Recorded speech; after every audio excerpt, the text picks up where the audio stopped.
Promesse biblique du jour, bonjour à tous. Philippiens chapitre 4 verset 6 à 7, il est écrit « Ne vous inquiétez de rien, mais en toute chose, faites connaître vos besoins à Dieu. » Aujourd'hui, un encouragement, la faveur de Dieu, même dans la prison. Retrouvons un peu l'histoire de Joseph. Lorsque nous traversons des moments difficiles, il est plus facile de penser que Dieu n'est pas avec nous, au lieu de croire qu'il est là et qu'il nous veut du bien. Et pourtant, même au cœur des épreuves, même dans la prison, Dieu nous aime et nous veut du bien. Genèse chapitre 39 versets 20 et 21, il est écrit « Il fait arrêter Joseph pour le mettre en prison, là où on enferme les prisonniers du roi. Pendant que Joseph est dans cette prison, le Seigneur est avec lui et il lui montre sa bonté. En effet, il permet que le commandant de la prison commence à faire confiance à Joseph. En lisant la Bible, nous voyons que Joseph a subi beaucoup d'injustices, notamment lorsqu'il a été vendu par ses frères comme esclave dans la maison de Potiphar, puis accusé à tort par la femme de Potiphar, ce qui l'a conduit en prison. Oui, les hommes ont maltraité Joseph, mais il est encore plus vrai que Dieu ne l'a jamais abandonné. Comme Joseph, même lorsque nous nous retrouvons en prison, nous pouvons croire que Dieu nous veut encore du bien. L'une des choses les plus difficiles en période d'épreuve est de percevoir le bien autour de nous et de rester positif. En effet, certaines douleurs sont si fortes qu'elles nous aveuglent sur ce qui se passe autour de nous. Quelle que soit l'épreuve que tu traverses aujourd'hui, il est important de rester alerte à ce que Dieu fait dans ta vie. Jean chapitre 16 verset 33, « Je vous ai dit cela pour que par moi vous ayez la paix. Dans le monde vous allez souffrir, mais soyez courageux.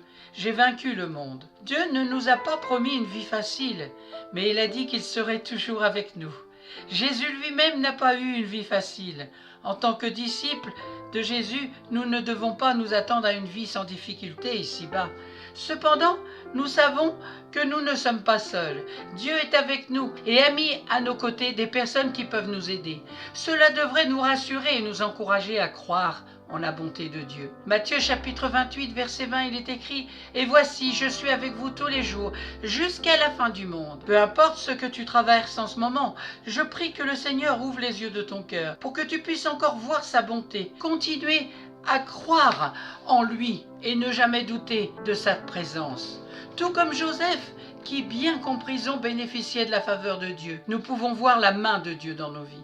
La Bible nous dit que la faveur de Dieu était avec Joseph au point où le chef de la prison lui a confié la charge des autres détenus. Peu importe les attaques ou les épreuves, Dieu utilise tout pour notre bien, comme il l'a fait pour Joseph. La faveur de Dieu est sur toi. Dans Proverbes, chapitre 8, verset 35, il est écrit « Car celui qui me trouve a découvert la vie, il obtient la faveur de l'Éternel. » Et terminons par Jude, chapitre 1, verset 24 à 25, où il est écrit « Or, à celui qui peut vous préserver de toute chute et vous faire paraître devant sa gloire irrépréhensible et dans l'allégresse, à Dieu seul, notre Sauveur, par Jésus-Christ notre Seigneur, soit gloire, majesté, force et puissance, dès avant tous les temps et maintenant et dans tous les siècles. Amen.